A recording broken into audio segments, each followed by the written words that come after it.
የስብራት ውበት ክፍል 1 የምንኖረው ጥንካሬን በሚያበረታታ ዓለም ነው። መውደቅ የሌለበት፣ ጥርጣሬ የሌለበት፣ ለቅሶ የሌለበት። ነገር ግን ኢየሱስ ጠለቅ ስላለ እውነት አስተምሮናል። መስቀሉን ሲሸከም መለኮታዊ ጥንካሬ ማለት ሕመምን ማስወገድ እንዳልሆነ አሳይቶናል። ጥንካሬ ማለት በሕመም ውስጥ ፍቅርን መሸከም ነው። ክፍል 2 የኢየሱስን ሐሳብ ማዳመጥ። የተወደድክ ድካምህን ከኔ አትደብቅ። ድካሞችህን እንደ ውድቀት አላያቸውም።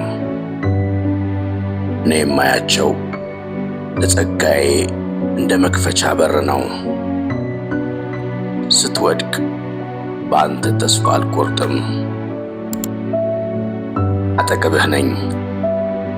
ድካምህ ወደ እኔ ይግፋህ።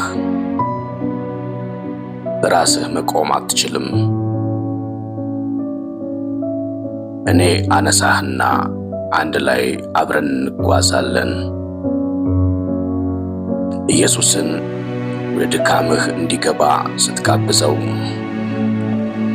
ጉዳዩ ጥሪ እንጂ መርገም እንዳልሆነ ትገነዘባለህ።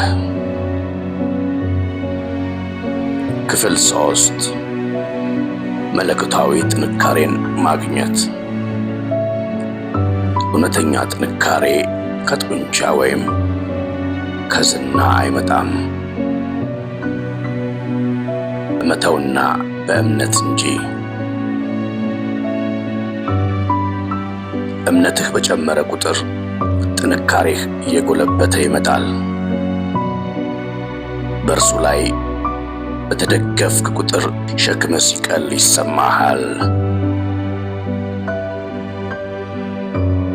በየዕለቱ ጌታ ሆይ ይህን ብቻዬን ማድረግ አልችልም በል። በሹክሹክታ እኔ እሸከመዋለሁ ይልሃል። ድካምህ መጨረሻህ አይደለም፣ የእሱ ታሪክ የሚጀመርበት እንጂ። አሁን ጥሞና ውሰድ። ይህን ጸሎት ጸልይ። ጌታ ሆይ ድካሜን ሰጥቼሃለሁ፣ በኃይልህ ሙላው። ድካሞቼ ማለቂያ በሌለው ጸጋህ ምስክርነቶቼ ይሆኑ።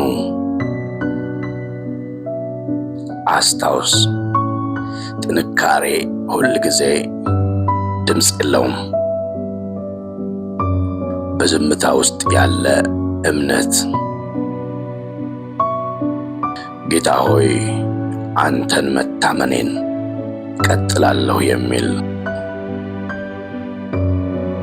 የዛሬውን ሐሳብ አብረን ስለተካፈልክ እናመሰግናለን። በመልእክቱ ሰላም ከተሰማህ ለሚያስፈልገው ደግሞ አጋራው። በድካም ውስጥ የእግዚአብሔርን ጥንካሬ እንዳለ እንዲያውቁ። በቀጣይ ሳምንት እንገናኝ።